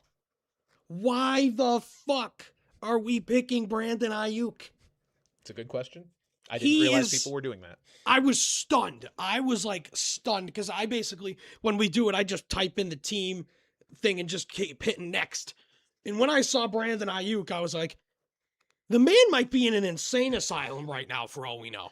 He is not playing football this year. And if he's playing football, it's not on the 49ers. And I cannot see him getting moved to a situation where he will suddenly become a fantasy relevant player. Well, Stop wasting your time. The team he's been connected to is the Commanders, but I don't give a fuck. I Stop know. waste. That's a waste of time. In an ideal world, if he's just playing for the Commanders, like, yes, that's a very desirable situation. They only have Terry McLaurin. I think had none of this happened and we rewind 2 years ago, I think Brandon Ayuk was a better overall receiver than Terry McLaurin. Like, I think Brandon Ayuk could step in and be their wide receiver one. With all that said, I would be utterly shocked at this point to see the Commanders sign him, even with how badly they could use him, because of how fucking weird he's been on social media, acting like he's already on the team, shit talking the Niners, saying they're scared. It's like, dude, you can't. What makes you think this makes the Commanders want you? Like, it'd be like marrying their stalker. Like, it's just really weird energy. So yeah, don't draft Brandon Ayuk. But yeah, back to McCaffrey real quick. Not going to draft him. Really good player. If you want to draft him, go for it. It will not be in the brand draft guide that does not exist and will not be coming out would say, I personally am not drafting McCaffrey. Based on his pedigree, could I blame you for doing it? Because could Kyle Shanahan just run him into the fucking ground again? Sure. But every year he does that, it becomes less likely that he will do it the following year. And I don't want to get caught holding the bag with him. I have only ever given in on the age thing when it comes to Derrick Henry because he's quite literally built different. That is why I have given in on him because of just what he physically is. Christian McCaffrey, you know, by all accounts, takes care of his body with the best of them and does all these crazy stretches and procedures and treatments and all that, and that's great. But at the end of the day, his stature is the same as every other running back ever. And so I think he will be subjected to the same laws of physics that most humans are, unlike Derrick Henry, who is not. So he's 30. I'm good. Bran hates old people. It's not just the 30. He's too many touches last year. The receivers. Yes. You've got Mike Evans going, new addition, wide receiver 26. Ricky Pearsall going wide receiver 43. And then DeJon Stribling going at wide receiver 78. Mm-hmm. I'm going to say something. Say it. I'm done with Ricky Pearsall. He is a guy that we have wanted his entire career. They've been like, it's only been 2 years. I mean, the dude got fucking shot. He did get shot. And then going into last year, I remember he was a darling. Was it only, I don't know, I thought he's been around for 3 years. No, this is his third year. He got shot and then was hurt a lot last year. That's what I'm saying. Yeah. With the injuries, and then when he's out there, he had some good weeks. I remember I owned him on one team, and he was fine. But I'm kind of just done playing this game where it's like, oh yeah, Ricky Pearsall's going to be this guy. Say they don't go and get Mike Evans, I'm all in. Mm-hmm. I'm all in on Ricky Pearsall if they don't go get Mike Evans. But the fact that they get Mike Evans, the fact that he just hasn't been able to either, stay on the field, and then when he's on the field, he's not doing much. And again, with the offense so conducive to Christian McCaffrey, and then George Kittle, who we'll talk about, I'm just kind of done with Ricky Pearsall. Like I'm done with thinking that this is going to be his breakout year. And I'm not. DeJon Stribling, the 49ers have shown they're not afraid to just pretend that high draft picks don't exist for at least a year. So DeJon he also Stribling, wasn't even supposed to be one. That's what I mean. He is another guy that I just have zero interest in. Mike Evans, sure. You know what Mike Evans is, almost like Devontae Adams. He's going to be there in the end zone. He's going to be their number one wide receiver. But so, again, it's not like I'm like, Mike Evans, awesome. But it's like, yeah, if I'm sitting there wide receiver 26 and he's available, I'll take him. But I'm not taking another 49ers wide receiver. I will say I am not done with Ricky Pearsall. I am in on Ricky Pearsall. Bran is inside of Ricky Pearsall. I am inside of Ricky Pearsall. No, I understand the trepidation. Look, if he's going to keep getting hurt, he's going to be useless. I think we all know that. But as things stand right now, he is heading into camp as their wide receiver 2. The other receiver they have on the depth chart listed as a starter and who's going to strictly man the slot when they do have a slot receiver out there is going to be Christian Kirk. Who? Christian Kirk. Who we are, Charlie Kirk. Ricky Pearsall, I'll push back a little in the sense of when he's on the field, he's not bad. I mean, this stretch was post-injury, so this was terrible, week 9 through 13. But to start the year against the Seahawks, 4 catches on 7 targets, 108 yards. Then 4 catches on 6 targets, 56 yards. 8 catches on 11 targets, 117 yards. So that was a nice little stretch to start the year. Then he got hurt in week 4 against the Jags. Comes back, is bad, then kind of, bounces back a little bit after the bye. His last 2 games he played, I guess he must have been hurt for this Colts game as well. Mitchell Robinson for the Celtics. Oh, nice. In between week 15 and 17, he missed the Colts game. But those 2 games, week 15 and 17, he was 6 catches for 96 yards and 5 catches for 85 yards. He's been productive when he's on the field. And they don't have anybody other than old guys. Old guys from Texas A&M, specifically, Mike Evans and Christian Kirk. So do I think he's going to be their wide receiver 1? No, that'll be Mike Evans. However, that could... I don't think he'll be their wide receiver 1. Would I be shocked if he led them in targets? No. And I guess if that's your definition of wide receiver 1, then maybe he would be. I think I know who's going to lead the team in targets. My God. That's George Kittle's music. Yeah, I mean, yeah. George Kittle going at tight end 11 is insane because even he thinks he's going to play week 1. And if he does, I don't care how hurt he is. George Kittle is built different. George Kittle is built different. I have drafted George Kittle in our league the last 2 years. And in the wise words of Goofy, yeah, do it again. I would do it again 100%. Because George Kittle was so good last year. And it's clear Brock Purdy loves him. We didn't even talk about Brock Purdy. I like Brock Purdy. We'll circle back to him. So, but we've kind of yapped a lot. We're going to have to really just cram the Seahawks together. Just to note, George Kittle has never led the Niners in targets. I mean, they're different now, so that he could, but never. It's always been either Debo, Ayuk, Jawan. Yes, gone. But my point is they prioritize receivers versus George Kittle. I mean, he's do you think Evans is going to kind of be the guy? So maybe, I guess, if that's your logic, then maybe Pearsall could do it. But I don't know. I just think that if I'm drafting a 49ers target, it's Kittle. I guess I like Mike Evans, but I love George Kittle. I just love George Kittle. I don't want to overlook the only young receiver who's going to be a full-time player, assuming, he's healthy, who was a former first-round pick and has just battled injuries. Now, you talk about make or break year for Marvin Harrison, absolutely make or break year for Ricky Pearsall. If he can't stay on the field, they have no reason to invest any thought or capital or investment in him going forward. But for this year and this year alone, I could absolutely see him finally putting it together because, again, when he's on the field, he's good. He's now only sharing the field with guys who are old. I think he could be the guy that you see lead them in catches, in targets. Mike Evans, I think, is going to lead them in fantasy points, assuming he stays healthy, which is why I do like him for fantasy. I think we can't understate how easy the Niners make life for their receivers, and Mike Evans is now going to be the beneficiary of that. So what are you jaw dropping? The Lakers got Walker Kessler. Holy fuck! So yeah, the snow time Lakers. Oh, that's huge. Oh my God, yeah, they are so fucking white. That's the whitest team. They literally gonna have 4 white dudes in it. But yeah, I'll end it here. I like both Pearsall and Mike Evans. Mike Evans is going a bit higher, obviously a bit higher, but Mike Evans is going maybe a bit high for my taste, considering. Let me see, where is he at 26 here? Okay, so down here, 54. So no, I actually like that because I don't think Mike Evans as your fantasy wide receiver 1 is terrible. I really don't. I think Kyle Shanahan. If you go all Kyle in, Shanahan's gonna love him. Like if you take 2 running backs and an elite tight end, and Mike Evans is your wide receiver 1, yeah, I'm okay. Yeah. And then depending on the Pearsall goes down here. I mean, I'd rather have him than Quentin Johnston, and you feel free to disagree. I agree with that one. Rather have him than Wandale. Wandale seems like low upside. Like, think about it: Niners offensive environment or Titans offensive environment. I'll take Niners. But you're underestimating the fat, bald coaching staff, even though I don't think many of them are even fat. But the one that matters is Jordan Addison. I just don't want.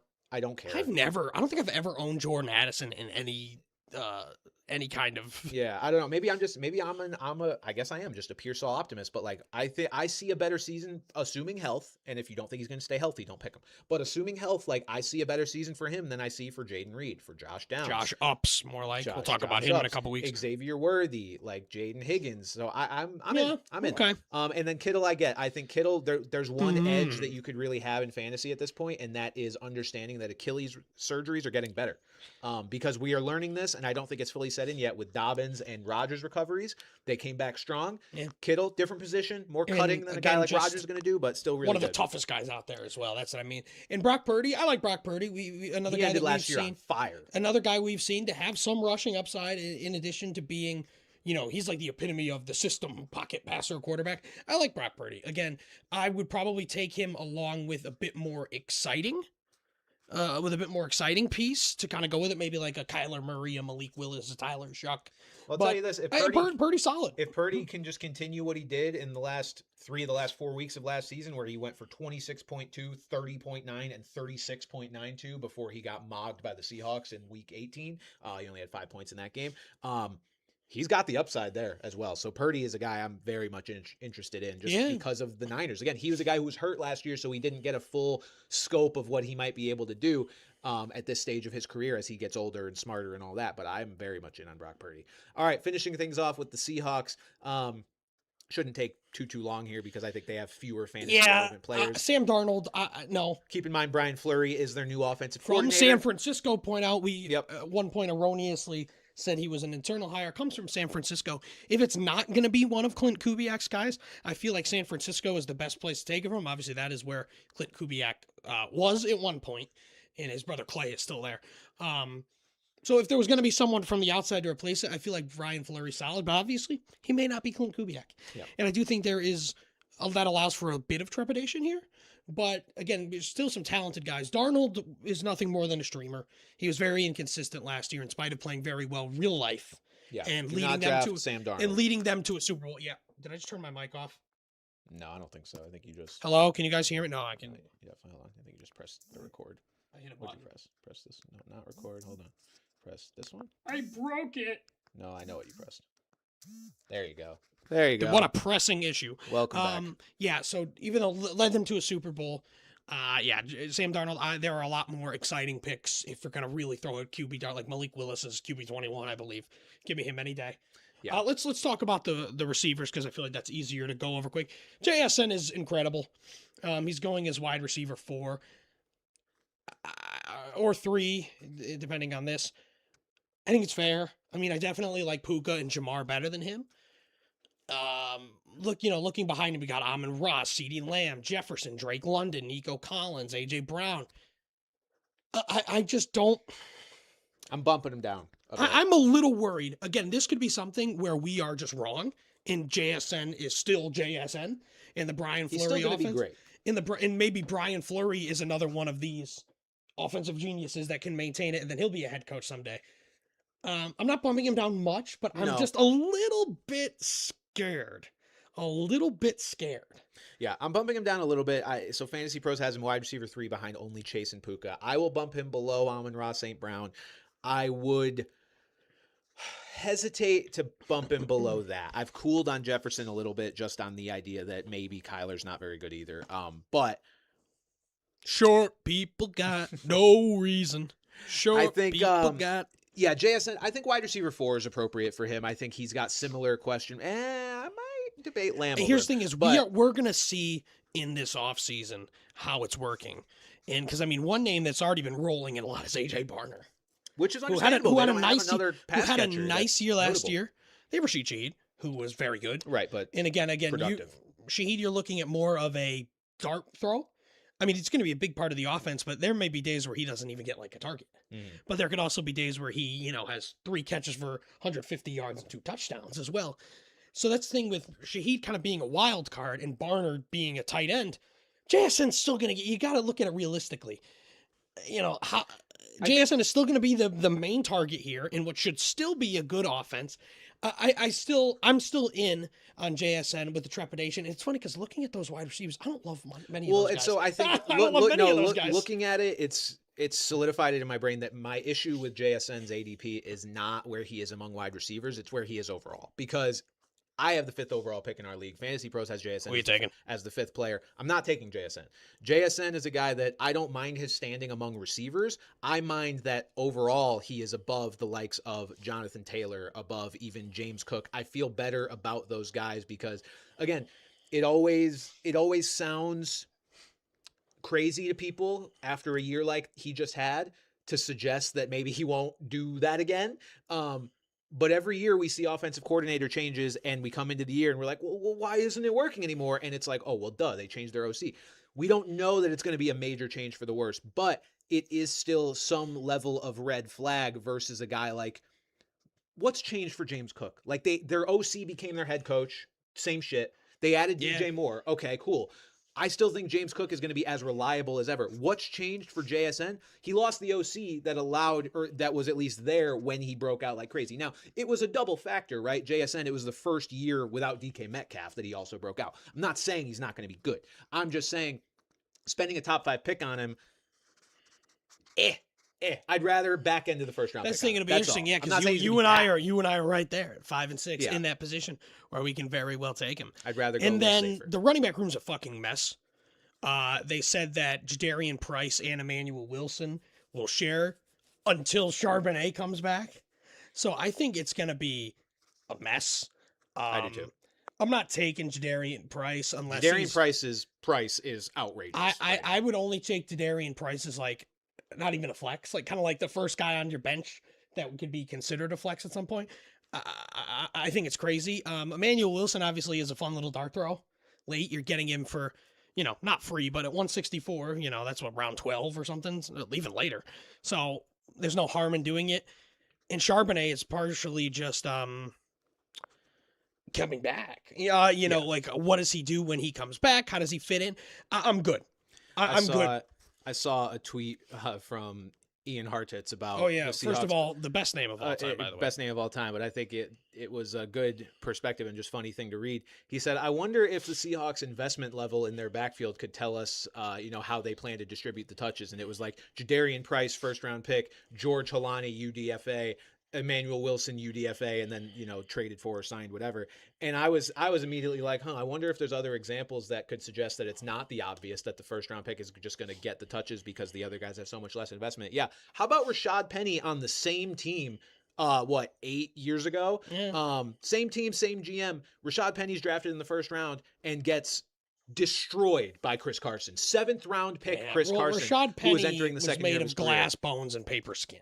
Yeah, but he wasn't hurt that year. Yeah. He was just a first round pick, but it was a late when you're that late in the first round, you are so not guaranteed touches that I don't think people fully realize. Not to go too long on it, but he's one of my favorite what ifs, man. Because when he was out there, he was so fucking nasty. He was amazing. He almost won me the infamous Justin Tucker year. He almost won me our league. He was so fucking nasty. He was amazing. But yeah, I just want to touch on that because Price is still the best bet for touches because of the investment level, but there is precedent, and not just precedent on this team. Not that's more of a fun fact than saying that, it actually matters because we are 8 years later, totally different coaching staff. Yeah, it's hard to totally be different everything. An A to B comparison. But it's just to bring perspective to the fact that just because a team invests more in a player, if that investment is only a late first round pick, that doesn't necessarily preclude them from losing touches to somebody else, especially a guy like George Halani, who there was buzz on him last year. This isn't like this was a totally buzzless player. I just remember one week where he scored a touchdown. I'm like, who the fuck? Yeah, I mean, there was buzz on George Halani, and then Emmanuel Wilson looked good at times for the Packers last year. So I'm not big on Jadarian Price, especially with all the cold water that's been being poured on him RB26 is crazy. You're drafting him as one of your RB2s or your high-end RB3? Absolutely not. Yeah. Absolutely not. No, I'm good. But that'll do it for our NFC West fantasy football preview, folks. Thank you guys for tuning in. We will be back next week with the AFC South. So, the AFC South. AFC South. So if you like bad teams, I don't believe I've ever met a Titans. I always think about that, if I met a fan of every team. Don't think I met a Titans fan, but I don't know if they're Titans fans or Jags fans or I know Colts fans, Texans fans, whatever. Come on out, AFC South. Lexi's a Texans fan. All right, that'll do it for this episode or Lexi of Brand Coverage. Thank you guys for tuning in. We'll see you next time. Sign up for the Brand Pirate League. Benchwarmerbrandpod@gmail.com. Bye-bye. All right, and for those of you still hanging with us, we've got some donation questions. I to made answer. such a bad joke, guys. I'm I sorry. saw them coming in. What bad joke? The Bam joke. It just came out of Brother. my mouth. It was bad. That was bad. I was trying to, that wasn't what I was trying to say. That was bad. That was just an L. Pat let the intrusive thoughts win. Well, because that was all the thing. It was like the Onion article where it was like Heat fans believe Bam, like yeah. It didn't land. Bad joke. Sorry. I'll send the note. I'll leave that one alone because I could have said it didn't land. Oh. Notes app apology incoming. Okay. Jake Chilinsky with $10. Thank you very much. Thank you, Jake. Time to put your hypothetical skills to the test. Let's say Justin Jefferson wants out of Minnesota. Can't stand Murray or McCarthy. Fair. What would be a realistic trade where the Vikings win the trade?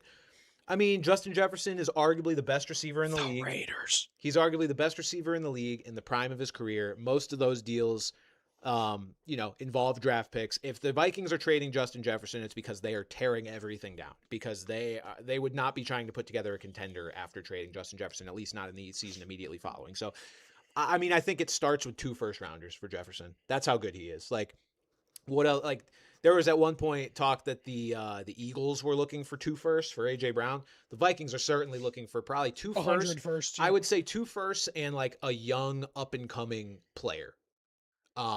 Who that would be, I don't know, but I'm saying 2 for let's see what teams could potentially be in on Jefferson here. Let's see. Raiders. Let's see, Bills, Dolphins. I'm actually not even really memeing. Like the Raiders could fit. No, I mean that doesn't make their wide doesn't receiver make one no is sense. Trey Tucker. It certainly doesn't make no sense. I mean, like, the Ravens have always needed a receiver for Lamar. Maybe, never happen. maybe you go 2 firsts and Bateman. Not that he's like the a super Commanders high upside guy. Commanders would be interesting. 2 firsts and Antonio Williams.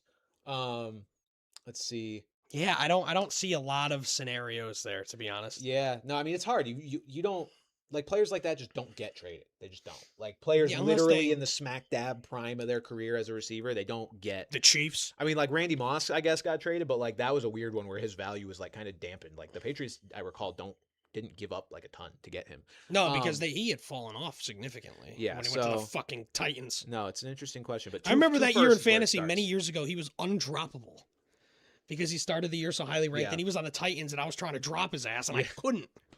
And I couldn't. Xander with 199 said next show live review of the top 20 applications. No, but I mean, we could do it. We could come early next week and do it. No.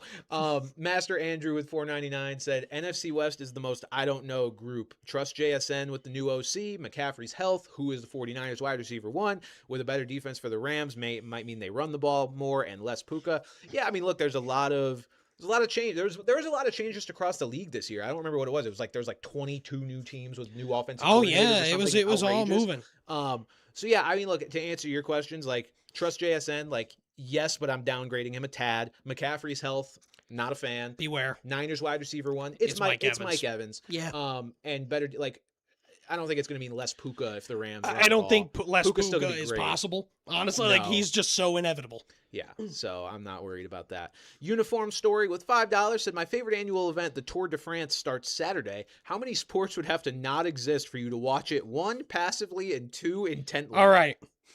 So obviously, I'd rather watch football. I'd rather watch baseball. Okay, well, we got to think it's happening this Saturday. So football's already. So what's on this Saturday? What's happening right now? So baseball. I'd rather watch baseball. I'd rather watch golf. Whatever golf. I'd rather watch golf. I'd rather watch the World Cup. I'd rather watch NASCAR practice or a NASCAR race over it. I would too. I'd rather watch an IndyCar race over it. I'd rather watch a Formula One race over it. The Savannah Bananas are playing. I would rather watch that. I would rather watch. I don't know. Just cycling has never been. I don't even know what other sports are on right now. Like, obviously, like if basketball, football were going on, it's obviously that. Oh, the WNBA is going on. I would rather watch the WNBA for sure. Let's see what else. Let's see. This is ESPN's just all their sports. There's no college sports going on right now. It's the dead moment. The Little League World Series starts kind of soon. Yeah. Yeah, I would say probably 10 would have to go. Well, for I'd me to rather watch it. tennis. 10 would I'd have rather to watch go for me tennis. to watch it passively, and then like 20 would have to go for me to watch it intently. Yeah, 10. I'd rather watch the WWE. I do not want to watch people on bikes, but hey, I respect that you like it. Hey, I mean, happy it's for you. cool. I have some niche interests in sports as well. So Bowden Fairweather with $5 said, "Love your show, guys. I'm in a Thank position to draft either Genty or Saquon. Who should I take? Ooh, obviously, Saquon's a bit Genty. safer. Genty. But I like Genty better. Is I love Saquon even Genty. safer? He and Genty had like the same year last year. They did like the same thing. But again, yeah, I had Saquon, and he pissed. 2025 season. Saquon pissed me off. Like I said, I created a new Average. slur for Will Shipley. I forget what it was. Average. Yeah, as Alex points out, tennis fucking rules. I won't go that far, but tennis is all right. I've got Saquon 13.4 points per game last year. Genty, wait, is this? he is 12.8. Oh, 12.8. So Genty was a little bit below. But yeah, considering where they're at in their careers, like Saquon's like 30. Onk. I think he might be 28. Hold on. Let me not lie. Either way, just might as well be Either way, in a he's hospital. dead. 29. So he's 29. Meet in the middle. Genty is a toddler and in the prime of his career. So I will take Genty And I think 11 times out of and 11. obviously I'm buying the Raiders on the dip. I think Bran is as well. Yeah. And yeah. Xander with 199 said, just cooked up a It surprise was a extra series of audition. haikus and poems, which honestly, Xander, you were not the first to do that. Terrific. We got a series of haikus from another longtime listener. And then Shout out that guy. Ty Daniel with if you're here. $4.99 said, what are your thoughts on Zach Taylor as a coach, and do you think he takes too much heat for the inadequacy of the front office? I think both can be true, that he takes too much heat for the inadequacy of the front office and that he's a bad coach. Yeah. Because at the end of the day, the coach is still, managing the game and motivating the players. I think I just hate his face. I think I I just don't can't think buy him as a good coach. They get 'cause to I the hate his Super Bowl, face. but it's just they underperform every year, and like really good teams, really good teams should be able to at least withstand it somewhat. Mm. But that team crumbles when someone gets hurt or a series of guys get hurt. It'll be nice now that that their defense is better. But I mean, I think he's on the hot seat. I think if they don't perform, and by perform I mean make the playoffs, I think he's done. Playoffs. I think he should have been done. Like if they fired him any of the last 3 years, I would not have been upset. Yeah. Also, pickleball. I'd rather watch pickleball. I would too. I'm not a big. I don't know. I don't like pickleball. And the thing is about cycling is like I like racing. I like car Yeah, but they're racing not and going motorcycle fast racing enough. a little bit, but bike racing. Yeah. All right. If we got any questions from the general chat, we'll answer a few before we jump off. That was the end of our donation questions. Thank you guys all for supporting the podcast. Thank you. We are rapidly approaching the season. We've got We're in July, baby. We've We are got in 4 weeks. Listen, teams report to camp this month. It's at the end of this month, but it's this so month. think about it. When after our next 4 weeks, assuming, we'll be able to be here all those weeks. God damn it, Alex. He posted a good question that I Who will is have to answer. Dick Passwater, Dick Brooks, Okay, and Dick so- Trickle? I know Dick Trickle. He's a All he's a driver, three isn't are he? NASCAR Oh, drivers. they're all. Why are there so many NASCAR drivers named Dick? And there's also Dick Linder and Dick Hutcherson. Terrific. And all of the there's a story behind why Alex is doing this that I won't share right now. Unfortunately, Dick Trickle blew his brains out, like literally, like he died, he shot himself. Very sad. Matter trickling down. His name is Dick Trickle, Dick Passwater. I sure hope it does. And Jesus, down sniper. good Lord, down sniper. Down Why? sniper with $4.99. I had to step away because a bad car accident just happened outside, so I missed a lot. But hey, I got to start CPR on a woman who was responsive last I saw. Good for you, brother. Jesus. Yeah, good Lord, man. Okay. My Lord. I mean, all three of these guys are dead, of course. In terms of driving quality, Dick Trickle was incredible. Didn't win a cup race. I'll fuck him. I'll marry Dick Passwater, and Dick Brooks kind of, whatever. Not as funny. Sorry. Pat, build your ideal glizzy. I'll be honest. I'm pretty basic. I don't really love hot dogs. I like hot dogs. I think I would just, normally, like if I'm just like having a hot dog at home or whatever, I just put ketchup on it. I hate mustard and relish. I've come around on mustard. Like I'm extremely anti-mustard. Like two of my least favorite foods probably are mustard and pickles. See, I love pickles. Buckshot Jones shout, nice Brady. Like obviously a chili dog is great. A little chili, a little cheese, a little ketchup, and diced onion. diced raw onion. I think that would be my ideal if I was really going all out on a hot dog. What about See, you? I don't really eat hot dogs much. I'm more of like a cheddar brat kind of guy. Like, I'm not. Oh, I love those. So if it's that, I'll throw a little mustard on that. Little mustard, little onion, maybe a little pickle if we got it, because I do like all those things. Alex, Mustard, I'll also mention took me like a long time to honey come mustard. around. I hate it too. Like I don't hate really love honey mustard. the only mustard with it. product that Okay I with it. like are the honey mustard and onion pretzel bites. Oh, God, those those are are delicious. straight fucking gas. Those are the delicious. worst breath you will ever get.